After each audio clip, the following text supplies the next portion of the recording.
আসসালামু আলাইকুম guys, finally আমরা চলে এসেছি কবি জসিমউদ্দিনের পারিবারিক কবরস্থান। আর আমরা গাড়ি নিয়ে এসেছি। আমরা গেট দিয়ে ঢুকে দেখে নেই ভিতরে কি কি রয়েছে। প্রথমে আমরা দেখতে পেলাম গেটের পাশে কিছু লোকজন, আর দেখতে পেলাম কবি জসিমউদ্দিনের কবরস্থান।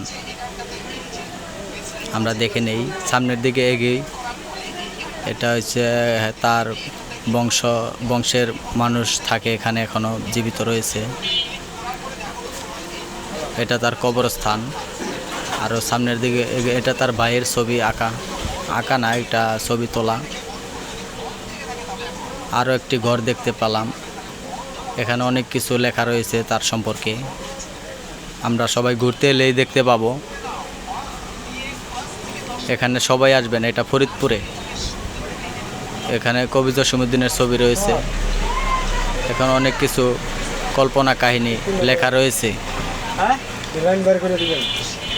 আমরা দেখে নেই, সামনে অনেক লোক রয়েছে, ছবি তুলছে তারা। অনেক সুন্দর জায়গা, দেখতে অনেক সুন্দর। এটা তার ঘর, তার কবির স্টেজ ঘর, বই ঘর। এখানে অনেক বই রয়েছে, এখানে বই লিখতো সে। আরও অনেক কিছু রয়েছে, তার ছবি, অনেক কিছু, অনেক সুন্দর দৃশ্য।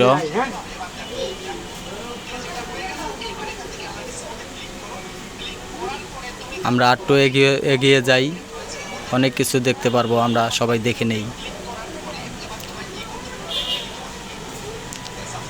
এখানে একটি ঘর রয়েছে, ওই ঘরে আমরা ঢুকে দেখতে চাই ঘরে কি কি রয়েছে। অনেক লোকজন হয় এখানে, অনেক মানুষ অনেক কিছু দেখতে আসে। তার স্মৃতিগুলো এখনও রয়েছে। কবির ছেলে হাসুর ঘর এটা।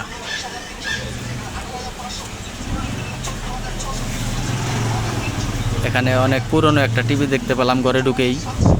তার অনেক ছবি রয়েছে, তার আর্ট করা অনেক ছবি রয়েছে। ওখানে অনেক পাতিল কলসি মাটির, আর একটা দেখতে পেলাম ড্রেসিং টেবিল, একটা পালকিও দেখতে পেয়েছি আমরা। অনেক ছবি রয়েছে তার পরিবারের, আমরা দেখে নেই। এখানে অনেক কিছু পুতুল, মূর্তি, অনেক কিছু রয়েছে তার বানানো। এগুলো স্মৃতি হিসেবে রেখে দেওয়া হয়েছে। এখানে অনেক বই খাতা রয়েছে, তার লেখা অনেক বইগুলো এখানে সংগ্রহ করা আছে। আমরা সবাই ঘুরতে এসে এগুলো সব দেখব। অনেক বই রয়েছে তার লেখা।